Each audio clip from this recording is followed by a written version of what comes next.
Hello AP నమస్కారం, నేను మీ షణ్ముఖ్. జగన్మోహన్ రెడ్డి గారు కొత్త ప్రభుత్వం ఏర్పడినప్పటి నుంచి, అంటే కూటమి ప్రభుత్వం అధికారంలోకి వచ్చినప్పటి నుంచి ప్రతిపక్ష హోదా లేకపోయినప్పటికీ ప్రతిపక్షంలో ఉన్నటువంటి పులివెందుల శాసనసభ్యుడు వైఎస్ జగన్మోహన్ రెడ్డి గారు మే నెల నుంచి ఇప్పటి వరకు ఏమేం పనులు చేశాడు? ప్రజల సమస్యల గురించి పోరాడా, లేకపోతే చంద్రబాబు నాయుడు ఉన్నటువంటి కూటమి ప్రభుత్వానికి తూట్లు పొడిచే విధంగా, గుండు సూది పెట్టి కూర్చే విధంగా ఏదో రకంగా ఇబ్బందులు పెట్టే ప్రయత్నం చేస్తున్నాడా? వాలంటీర్ల విషయంలో అయితేనేమి, ఢిల్లీ వేదికగా జంతర్ మంతర్ వద్ద చేసినటువంటి ధర్నా అయితేనేమి, అదేవిధంగా నేడు లడ్డు కల్తీ విషయంపై అయితేనేమి పొలిటికల్ ఈవెంట్గా మార్చినది అన్నీ చూసాం. మరి ఇదే విషయాలపై ఈరోజు స్టూడియోలో మనతో పాటు చర్చించడానికి పొలిటికల్ అనలిస్ట్ మధుసూదన్ రెడ్డి గారు ఉన్నారు. నమస్కారం సార్. నమస్తే షణ్ముఖ్. సార్, మధుసూదన్ రెడ్డి గారు, ఒకవైపు ఏమో జగన్మోహన్ రెడ్డి గారు ప్రజల సమస్యలు గాలికి వదిలేశారు. మరి బెంగళూరు యలంక ప్యాలెస్ నుంచి ఏపీకి రావడం, శుక్రవారం రావడం, ఒకరోజు చూసుకోవడం, మళ్ళా వెళ్ళిపోవడం జరుగుతూ ఉంది. గతంలో ఇదే వైఎస్ జగన్మోహన్ రెడ్డి గారు చంద్రబాబు నాయుడు గారిని ఉద్దేశించి హైదరాబాద్లో ఉంటాడు, పక్క రాష్ట్రంలో ఉంటాడని చెప్పేసి వ్యాఖ్యానించడం జరిగింది. మరి అదే విషయానికి వస్తే లడ్డు కల్తీ విషయం పైన ఆయన చేసినంత దుమారం ఎవరూ చేయలేదు. మరి మీరేమంటారు సార్? ఇప్పుడు ఒకటి షణ్ముఖ్, ఇప్పుడు బంతి వచ్చి సుప్రీంకోర్టు పరిధిలోకి పోయి ఉన్నాయి. అందరు వేసుకున్నారు, ఆ 5 పిటిషన్లు పడి ఉన్నాయి. అందులో ఉండేది ఏంటంటే మనకి సిట్ ఎంక్వైరీని ఆపేయమని చెప్పి ఆయన జగన్మోహన్ రెడ్డి చెన్నైని పోయి ఉన్నాడు. తర్వాత బీజేపీ వాళ్ళకి నచ్చినా నచ్చకపోయినా ఇప్పుడు బీజేపీ పార్టీలో పనిచేస్తున్నటువంటి సుబ్రహ్మణ్యం స్వామి అక్కడ ఒక పిటిషన్ వేస్తున్నది. వాళ్ళు ఏమంటున్నారంటే సెంట్రల్ గవర్నమెంట్ ల్యాబ్ ఇచ్చిన రిపోర్టు కాదు, రెండో ఒపీనియన్ తీసుకోమంటున్నారు. సరే, గవర్నమెంట్ ఏంటంటే మంచి చెడు సెంట్రల్ గవర్నమెంట్ ల్యాబు ఒక రిపిటేషన్ ల్యాబ్ ఇచ్చిన రిపోర్ట్ని వాళ్ళ ముందు పెట్టింది. ఆ రిపోర్ట్ వాళ్ళు ముందు పెట్టినప్పుడు అది సరిపోద్ది వాళ్ళకి.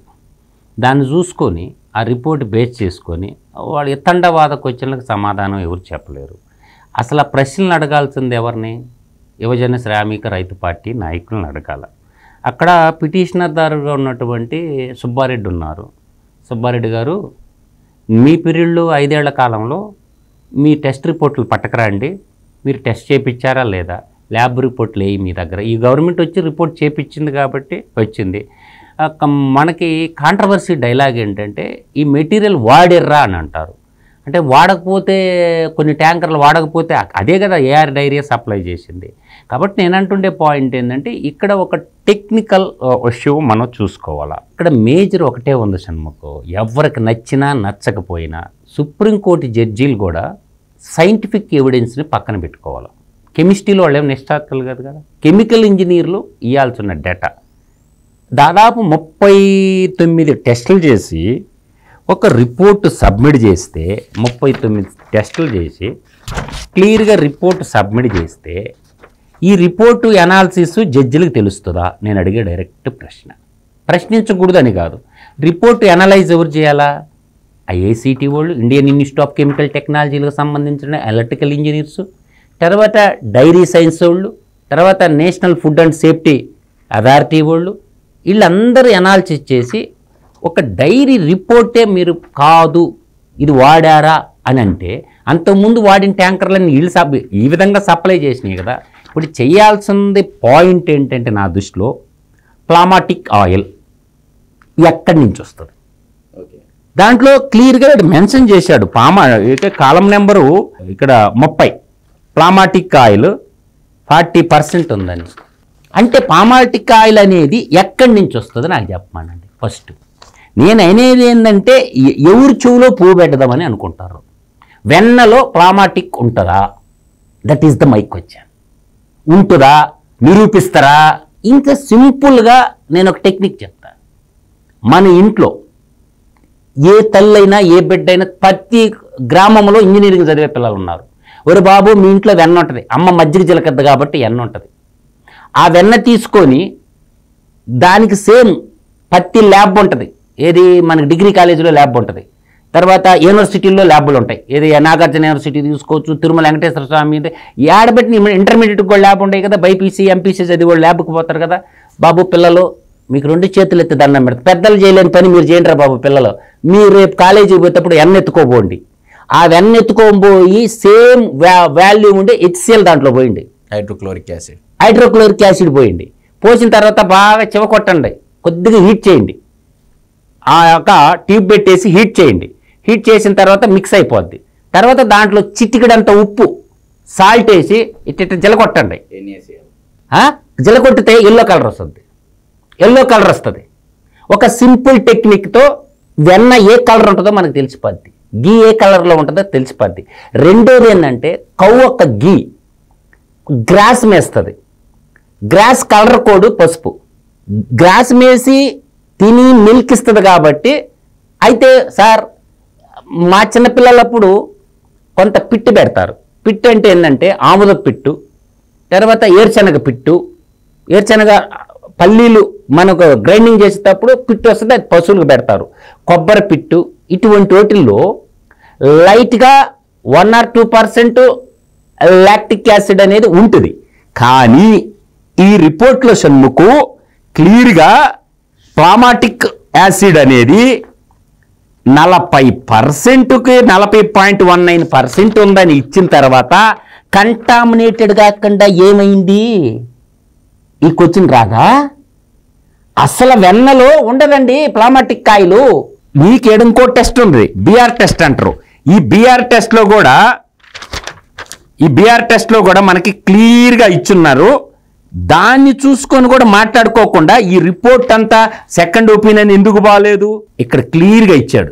దీంట్లో దీని వాల్యూ కూడా షణ్ముఖు, దీని మిల్క్ ప్లాట్ దీని వాల్యూ కూడా, ఈ ప్లాట్ టెస్ట్ కూడా నెగిటివ్ వచ్చింది. బుయోడిన్ టెస్ట్ నెగిటివ్ తేలింది. ఇంకా ఈ విధంగా మిల్క్లో అంటే బట్టర్లో లేనటువంటి ఐటమ్స్ అన్నీ కూడా దాంట్లో ఉంటే లేవని ఎలా ఇస్తారండి? ఫస్ట్ ఒపీనియన్ అంటుండవు, సెకండ్ ఒపీనియన్కు పొయ్యారని నువ్వే అడుగుతుండవు. శాంపిల్స్ తెప్పించండి. గతంలో ఉన్న స్టాంపులు 9 నెలల నుంచి ఏ గీ అయినా సరే షణ్ముఖు 9 నెలల నుంచి 12 నెలలు ఉండాలి. కన్జ్యూమర్ అఫైర్స్ gov.inలోకి పోతే ఒక డాక్యుమెంట్ దొరుకుద్ది. కన్జ్యూమర్ అఫైర్స్ సెంట్రల్ గవర్నమెంట్ వెబ్సైట్లోనే ఒక డాక్యుమెంట్ దొరుకుతుంది. కన్జ్యూమర్ అఫైర్స్ gov.inలోకి పోతే క్లియర్గా రిపోర్ట్లు ఉన్నాయి. గీ స్టాండర్డ్స్ మొత్తం ఉన్నాయి. దాంట్లో మొత్తం A to Z ఉన్నాయి. ఇదిగో టెస్ట్ రిపోర్ట్లు మొత్తం ఉన్నాయి. దాంట్లో డాక్యుమెంటే పెట్టారు. ఇది ఎప్పుడు పెట్టారు? ఏం చంద్రబాబు నాయుడు ముఖ్యమంత్రి అయిన తర్వాత పెట్టారా? ఇది ఈ డాక్యుమెంటు 2020 డాక్యుమెంట్. ఇది 2020లో క్లియర్గా షణ్ముఖు ఇక్కడ నీట్గా ఇచ్చున్నాడు. చెప్తాను నేనండి, ఏ కంపెనీలు ఏ బ్రాండ్లు కూడా చెప్తాను నేను. పాయింట్ 1 ఏంటంటే అన్ని టెస్టులు ఇచ్చి ఎట్లా ఉండాలని ఒక స్టాండర్డ్ ఇండియన్ గవర్నమెంట్ డిజైన్ చేసింది. దీన్ని డాక్యుమెంటు జడ్జి గారు డౌన్లోడ్ చేసుకోవచ్చుగా. కన్జ్యూమర్ అఫైర్స్ gov.inలో ఈ డాక్యుమెంట్ ఉంది. జడ్జి గారిని చూడమని అంటుండా, మిలాడ్ చెక్ చేయండి. దీంట్లో ప్రైసింగ్ పాలసీ, ఫస్ట్ ప్రైసింగ్ పాలసీకి వస్తున్నాం. టాప్ 8 కంపెనీలు చెప్తా. 1 లీటర్ 900 grams 550 రూపాయలు. Gopalji dairy foods private limited అన్నానా 550 రూపాయలు ఉంది. ఇది 2020లో. తర్వాత ఇక్కడ అమూల్ 1 లీటరు 905 గ్రాములు 490 రూపాయలు ఉంది. ఆగ్మార్క్ ఉంది, Gujarat cooperative milk marketing federation limited. ఇది నిజమా అబద్ధమా? తర్వాత మిల్క్ ఫుడ్ 500 ml 449 గ్రాములు 258 రూపాయలు, అంటే అరకిలో 258 రూపాయలు. Milk food limited. ఇది నిజమా అబద్ధమా?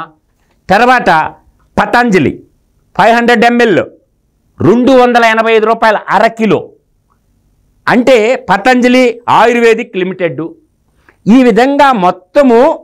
తర్వాత ఇక్కడ ఉంది 1 లీటర్లో ఇంకోటి ఉంది, the Punjab state cooperative milk producer federation limited 530 550 రూపాయలు ఉంది. గీ వెన్న వాళ్ళ స్టాండర్డ్స్ ఇచ్చారు. వాళ్ళ స్టాండర్డ్ ప్రకారం ఈ టాప్ గ్రేడ్స్ అని ఎనాలిసిస్ రిపోర్ట్ నీట్గా ఉంది. దీన్ని ముందు పెట్టుకొని అడగొచ్చుగా. 320 రూపాయలకి ఎట్టొచ్చిందమ్మా మీకు top company list consumer affairs government of India? అప్పుడు ఉన్నది మోడీ సర్కారే కదా. ఈ డాక్యుమెంట్ ముందు పెట్టుకొని జడ్జి గారు ఈ స్టాండర్డ్ వాల్యూస్ ఇంతుంటే 320 రూపాయలకి నీకు గీ ఎట్టొచ్చింది సుబ్బారెడ్డి, ఎట్టొస్తుంది సుబ్రహ్మణ్యం స్వామి అని అడగొచ్చు కదా. అవుపళ్ళ జడ్జీల గారికి ఇవన్నీ అంటే నెయ్యి కల్తీ జరిగిందని చెప్పేసి ఎలా మీరు తెలుసుకున్నారనేది కూడా ప్రశ్నించింది సుప్రీంకోర్టు. సుప్రీంకోర్టు జడ్జీలు అడగాల్సిందో సైంటిస్టులను అడగాల. ఏ సైంటిస్టులు ఎవరు? డైరీ సైన్స్ చదువుకున్న వాళ్ళని, కెమికల్ ఇంజనీరింగ్ చదువుకున్న వాళ్ళని, ఎలక్ట్రికల్ కెమిస్ట్రీ చదువుకున్న ఎక్స్పర్ట్లే కూర్చొని పెడితే వాళ్ళు చెప్తారు వివరంగా. మీకు ఎలా తెలుస్తుంది? లా చదువుకున్న వాళ్ళకి ఎలక్ట్రికల్ ప్రాసెస్ ఎలా తెలుస్తుంది? ఐఐసిటి నుంచి, సిసిఎంబి నుంచి, డైరీ సైన్స్ నుండి ఫుడ్ అండ్ సేఫ్టీ అధికారులు కూర్చొని పెట్టి వాళ్ళని అడగండి కంటామినేట్ అయిందా లేదని వాళ్ళే చెప్తారు. లేదు ప్రీవియస్ బ్యాచ్ లేయి టెస్ట్ రిపోర్ట్లు తెప్పిండి. తిరుమల తిరుపతి దేవస్థానం గతంలో ఉన్న ఈఓ కానీ, గతంలో ఉన్న చైర్మన్ కానీ వాళ్ళని అడగాల్సిన ప్రశ్నలు ఇప్పుడు ప్రభుత్వాన్ని ఎలా అడుగుతారు? మీద వాళ్ళ దగ్గర రిపోర్ట్ లేవు. వాళ్ళు డైరీ వాళ్ళు ఏ రిపోర్ట్ ఇస్తే ఆ రిపోర్ట్ కాదు. తిరుమల తిరుపతి దేవస్థానం రిపోర్ట్ ఇచ్చిందా లేదా? ఆ శాంపిల్స్ ఉండాలి కదా. ఒక చిన్న పెట్రోల్ పంపులో పెట్రోల్ ఎత్తుకొని పోయి 3 నెలలు దాకుంటాయి. ఏది బ్యాచ్ వైజ్ ఆడ పెడతారు టిన్నులు, కంటామినేట్ అయిందా లేదని చెప్పి. ఇంత పెద్ద 120 కోట్ల మందికి ఆరాధ్య దైవమైనట్టు తిరుమల తిరుపతి దేవస్థానానికి సప్లై చేసిన నెయ్యి 12 నెలలు వీళ్ళే ఉన్నారు. ఇదిగో ఇక్కడ టైం పీరియడ్ ఇచ్చున్నారు. మన సొంత కవిత్వం ఏమొద్దు. ఈ విధంగా మన వాళ్ళు ఇదిగో 9 నెలలు 9 నెలలు 9 నెలలు 8 నెలలు 9 నెలలు 12 నెలలు 6 నెలలు 18 నెలలు 12 నెలలు 12 నెలలు అంటే నిల్వ ఉంటుంది అనమాట. ఇది మ్యానుఫ్యాక్చరింగ్ బిఫోర్ యూజ్ మీ అని మనకి ఎక్స్పైరీ డేట్తో సహా ఇచ్చినప్పుడు గడిచిన 9 నెలలకి సంబంధించినటువంటి ఇటువంటి డాక్యుమెంట్ చూపించగలడా సుబ్బారెడ్డి కానీ, బోమన కరుణాకర్ రెడ్డి కానీ, అధర్మారెడ్డి కానీ? ఆ డాక్యుమెంట్స్ని అడగండి. ఇప్పుడు ఈ గవర్నమెంట్ చిత్తశుద్ధితో వచ్చి ఒక ల్యాబ్, నేషనల్ సెంట్రల్ గవర్నమెంట్ కింద ఉన్నటువంటి ల్యాబ్ రిపోర్ట్నే మీరు నమ్మడం లేదంటే ఇంకెవరు నమ్మాలా? అంటే ఇక్కడ ఇంకొక విషయం ఏంటంటే మీరు చెప్పిన ఈ టెక్నికల్ సబ్జెక్ట్ అంతా అటు ఉంచితే ఇప్పుడు ఉన్నటువంటి బెంచ్లో ఉన్నటువంటి న్యాయస్థానం కొందరి వాదన ఏ విధంగా జరుగుతూ ఉందంటే 2013లో వైఎస్ జగన్మోహన్ రెడ్డి గారి తరపున కేసులు వాదించాడు కూడా అని ఒక వాదన జరుగుతూ ఉంది. ఇది ఏది ఏమైనా షణ్ముఖో, నా ఉద్దేశం అయితే ఇది 120 కోట్ల హిందువులకు సంబంధించినటువంటి విషయం. ఇది తేల్చాల్సింది దిశబ్బ బెంచ్ కాదు, కాన్స్టిట్యూషన్ బెంచ్ని ఫామ్ చేయండి. కాన్స్టిట్యూషన్ బెంచ్ని ఫామ్ చేయాలా, ఎక్స్పర్ట్ కమిటీని ల్యాండ్ చేయాలా, ఎక్స్పర్ట్ కమిటీలో సభ్యులను సుప్రీంకోర్టు అలాట్ చేయాలా. మీకు ఒక ప్రభుత్వం ఇచ్చినటువంటి రిపోర్టు, సెంట్రల్ గవర్నమెంట్ ఇచ్చిన రిపోర్టు మీద నమ్మకం లేదు, ప్రభుత్వం ఇచ్చినటువంటి రిపోర్టు మీద మీకు నమ్మకం లేదు కాబట్టి మీరు ఒక ఎక్స్పర్ట్ కమిటీని మీరే ఫామ్ చేయండి. సుబ్బారెడ్డిని ఎత్తుకోరమ్మనండి శాంపిల్స్. ఇప్పుడు నేను అన్నాను కదా 8 నెలలు 9 నెలలు 12 నెలలు స్టాండర్డ్స్ ఉంటాయి కదా, ఆ శాంపిల్స్ అన్ని తిరుమల తిరుపతి దేవస్థానంలో ఎక్కడ దాపెట్టారు కరుణాకర్ రెడ్డి కానీ ఈయన సుబ్బారెడ్డి కానీ ఆ శాంపిల్స్ తెచ్చి ప్రభుత్వాన్ని మీరు నమ్మొద్దు, ల్యాబ్ని మీరు నమ్మటం మీరే టెస్ట్ చేయండి. శాంపిల్స్ తీసుకొని మీరే టెస్ట్ చేయమని అడుగుతున్నా నేను. అంటే ఇక్కడ రాజకీయంగా లబ్ధి అంటే పొందుతున్నారనే అంశంపైనే సుప్రీంకోర్టు కీలక వ్యాఖ్యలు చేయడం మనకు అంతర్యం ఏమంటారు? నువ్వు రాజకీయ లబ్ధి కాదు, ఇక్కడ 120 కోట్ల ఐందవ భక్తులకు సంబంధించినటువంటి విషయము. నువ్వు కేంద్ర ప్రభుత్వాన్ని రాజకీయ లబ్ధి అంటారు, రేపు కేంద్ర ప్రభుత్వం చేపించినా రాజకీయ లబ్ధి అంటారు, రాష్ట్ర ప్రభుత్వం చేసినా రాజకీయ లబ్ధి అంటారు. సుప్రీంకోర్టు ఇన్సైట్ తీసుకోమని చెప్తున్నాను నేను. సుమోటోగా తీసుకోండి, ఎక్స్పర్ట్ కమిటీని ఫామ్ చేయండి. మీరే స్వతంత్ర సంస్థ కదా, దర్యాప్తు చేసి నిజాన్ని నిగ్గుదేల్చమని అడుగుతున్నాము. ఇప్పుడు సిబిఐ వద్దు, ఈడీ వద్దు, ఎక్స్పర్ట్ కమిటీ ఫామ్ చేయండి. మీరు ఒక 5 మెంబర్ కమిటీతో డైరీ సైన్స్ చదువుకున్న సైంటిస్టులు, కెమికల్ ఇంజనీర్ని, దానికి సంబంధించిన ఫుడ్ అండ్ సేఫ్టీ మెజర్స్ అన్ని తీసుకొని మీరే ఇన్సైట్ తీసుకోండి. ఇప్పుడు కేంద్ర ప్రభుత్వం ఏం చేస్తుంది? అది కూడా ఒక ప్రభుత్వమే కదా, దేశ స్థాయిలో అది, రాష్ట్ర స్థాయిలో ఇది. అక్కడ కూటమి ప్రభుత్వమే, ఇక్కడ కూటమి ప్రభుత్వమే. ఇప్పుడు ఈ ప్రభుత్వం ఇచ్చిన రిపోర్ట్ని మీరు నమ్మకపోతే కేంద్ర ప్రభుత్వం ఇచ్చిన రిపోర్ట్ నమ్మతారని నమ్మకం ఏంది? అక్కడ ఉండేది కూటమి ప్రభుత్వమే కదా షణ్ముఖో, ఇక్కడ ఉండేది కూటమి ప్రభుత్వమే కదా. ఒక కూటమి ప్రభుత్వం ఇచ్చిన రిపోర్ట్నే మీరు నమ్మలేదంటే సెంట్రల్లో కూటమి ప్రభుత్వం ఇచ్చిందని మీరు ఎట్లా నమ్మతారు? సిబిఐ అండర్ హోమ్ శాఖ కింద ఉంటుంది కదా, ఈడీ అండర్ ఫైనాన్స్ శాఖ కింద ఉంటుందని మీకు తెలుసు కదా. అందువల్ల ఏంటంటే సుప్రీంకోర్టుని ఫామ్ చేయమని చెప్పాలా, డైరెక్ట్గా అడగాల. సార్ శాంపిల్స్ మీరే తీసి రిపోర్ట్లు మీరే తయారు చేసి ఇవ్వండి, ఎక్స్పర్ట్ కమిటీని ఫామ్ చేయండి, వాళ్ళని శాంపిల్ పట్టకరమ్మని చెప్పాలా. సుబ్బారెడ్డి గారిని, బోమన కరుణాకర్ రెడ్డి గారిని, బాబు మీ శాంపుల్ పట్టకరండి అంటే వాళ్ళ దగ్గర లేవు అంటే వాళ్ళు చేపిస్తే కదా ఉంటానిక. వాళ్ళు చేపిలే ఎప్పుడు కూడా. నేను ఇందాక చెప్పాను చూసినా అప్పుడు సార్ నిన్నటిదాకా ల్యాబే లేదు, బాబు గారు వచ్చినాక ల్యాబ్ క్రియేట్ చేశాడు. ఈఓ శ్యామలరావు వచ్చిన తర్వాత ఒక 75 లక్షలు పెట్టి ఎక్విప్మెంట్ తెచ్చి అదే నేషనల్ డైరీ డెవలప్మెంట్ వాళ్ళే పెట్టారు ల్యాబ్. 5 ఏళ్ల నుంచి ఎందుకు పెట్టలేదు ల్యాబ్? నందిని నెయ్యిని సప్లై చేసుకుంటే ఈ కర్మ అంతా ఉండేది కాదు రాష్ట్రానికి. దాన్ని ఎప్పుడు మరి వీళ్ళ కమిషన్లు కక్కుర్తిపడి వీళ్ళు కమిని డబ్బులు కొట్టేయాలని, వెంకటేశ్వర స్వామిని హిందూ మతాన్ని నాశనం చేయాలని, హిందూ మత ద్రోహిగా హిందువుల్ని మొత్తం చంపేయాలన్నటువంటి కుట్రతో చేసింది. ఇంకొక విషయం చెప్పనా, నేను డాక్టర్ని అడగండి, గ్యాస్ ఫామ్ అయిపోద్ది బాడీలో ఈ పామాయిల్ దెబ్బకి గ్యాస్ ఫామ్ అయిపోద్ది. అది పామాయిల్ ఎక్కువగా కంటామినేటెడ్ అయినటువంటి నెయ్యి. ఎవరికి నచ్చినా నచ్చకపోయినా పామాయిల్ ఎక్కువ ఫ్యాట్ మీకు దాంట్లో ఎట్టి పరిస్థితుల్లో 100% కల్తీ జరిగిన మాట వాస్తవము. స్వచ్ఛమైన నెయ్యి కానే కాదు. చిన్న BSc కెమిస్ట్రీ చదువుకున్నవాడు కూడా చెప్పగలడు. దీనికి పెద్ద దూరం బాబళ్ళ. నేను ఇందాక చెప్పానుగా, మీ ఇంట్లో ఎన్న ఎత్తుకోబోండి, దాంట్లో HCl పోయండి, కొద్దిగా ఏడ్ చేయండి, కరిగిన తర్వాత కూల్ అయిన తర్వాత కొంత ఉప్పు వేసి జలకొట్టండి, ఎల్లో కలర్ వస్తే నెయ్యి, లేకపోతే కాదు. అది కలర్ టెస్ట్. లోపల ఏముందనేది మనకి ఎక్కడ తెలుస్తుంది? నేను అనేది ఏంటంటే ఈ యాసిడ్స్ అన్నీ కూడా, ఆమ్లాల్స్ అన్నీ కూడా అన్ని పదార్థాల్లో ఉంటాయి. ఇప్పుడు యాసిడ్స్ హిస్టరీ చెప్తాను షణ్ముఖు ఒక్క నిమిషంలో. నేను క్లియర్గా మనకి ఇక్కడ ఇచ్చాడు. చింతపండులో ఉండే ఆమ్లం ఏంది? టాటాటిక్ ఆమ్లం. గుమ్మడికాయలు ఉండే ఆమ్లం ఏంది? సిట్రిక్ యాసిడ్, మ్యాలిక్ యాసిడ్, పురమిక్ యాసిడ్. ఎగ్జాంపుల్ కోసం చెప్తుంట. ఉల్లిపాయలో దాదాపు 8 రకాల ఆమ్లాలు ఉంటాయి. 8 రకాలు ఉంటాయి. గ్లోమాటిక్ acid, citric acid, malic acid, టాటాటిక్ ఆమ్లము, ఆక్సాలిక్ ఆమ్లము, ఫైరిక్ ఆమ్లము, ప్యూరిక్. ఇట్లా పెరుగులో కూడా ఏంటంటే లాక్టిక్ ఆమ్లం ఉంటుంది పెరుగులో. మన ఇంగ్లీష్లో యాసిడ్ అంటాం, తెలుగులో ఆమ్లం అంటారు. ఈ సేంద్రియ కర్బన సమ్మేళనాలు అంటారు తెలుగులో. కేంద్రీయ కర్బన సమ్మేళనాలు, కార్బన్ పదార్థం అధికంగా ఉండేటటువంటి సమ్మేళనాలు ఈ అన్నిట్లో ఉంటాయి. యాపిల్ కాయలో ఉంటాయి, ప్రతి పదార్థంలో ఉంటాయి. కానీ ఎన్నలోకి వచ్చేసరికి దీన్ని మిక్స్ చేసి ఎన్నకి నించిన ఈ రిపోర్ట్ ప్రకారమే సెంట్రల్ గవర్నమెంట్ 2005లో ఇచ్చిన MRP ప్రైస్ లిస్టే ముందు పెట్టుకొని మనకి ఎట్టబడితే తీయకూడదు, మాట్లాడకపోవడం కూడా నేరమే. జడ్జీల్ని విమర్శించకూడదు, జడ్జీల్ని తిట్టకూడదు, జడ్జీలు ఇచ్చే జడ్జిమెంట్ మీద మాట్లాడవచ్చు. కాన్స్టిట్యూషన్ తెలిసినోడు ఎవడైనా మాట్లాడవచ్చు. జడ్జీల్ని బూతులు తిట్టకూడదు, జడ్జీల్ని విమర్శించకూడదు. కానీ వాళ్ళు ఇచ్చిన జడ్జిమెంట్ల మీద ప్రశ్నించవచ్చు. నేను చెప్పగలిగింది ఇదే. 120 కోట్ల మందికి హిందువులకు కలిసిన సమస్యని యుద్ధ ప్రాతిపదికన చేయాల్సింది వాయిదా ఎందుకు వేస్తున్నారు? వాయిదాల పద్ధతి కాదు వేయాల్సింది. ఇప్పుడు ఒక బెంచ్ని ఏర్పాటు చేయండి తిరుపతిలోనే, వచ్చి కూర్చోండి. ఇంతకాడికి పెద్ద సమస్యలు లేవు దేశంలో. ఒక బెంచ్ని వేసేయండి తిరుపతిలోనే, కూర్చొని పెట్టండి. గెస్ట్ హౌస్లో ఉండే ఆడ కూర్చోండి, జడ్జీలు లైవ్ టెలికాస్ట్ ఇవ్వండి, ల్యాబ్ని రప్పించండి, ఎక్విప్మెంట్ రెడీగా ఉంది కదా, టెస్ట్ చేయండి. తిరుపతి కొండ మీదనే ఇవ్వండి జడ్జిమెంటు, తేలిపద్ది కదా. తిరుపతి కొండ మీదనే తేలిపద్ది కదా. ఒక కన్వర్టెడ్ ఒక కరప్షనిస్ట్ని పట్టుకొని ఈ విధంగా ఒక కన్వర్టెడ్ కరప్షనిస్ట్ కంటామినేట్ వ్యక్తిని ఈ దేశ న్యాయ వ్యవస్థ కాపాడుతుందంటే అంతకంటే ఇంక మనం మాట్లాడుకోవాల్సినటువంటి అవసరమే లేదు. వాళ్ళే ఒకటే డివిఎస్ గారు, ఇప్పుడు ఒక రాష్ట్ర ప్రభుత్వం ఇచ్చేటటువంటి రిపోర్ట్ని మీరు ఒప్పుకోవటంలా, ఓకే వీఆర్ అగ్రీడ్, ఒప్పుకుంటాం. తర్వాత కేంద్ర ప్రభుత్వం ఆ రిపోర్ట్ని కూడా ఒప్పుకుంటారు, నమ్మకం ఏంది?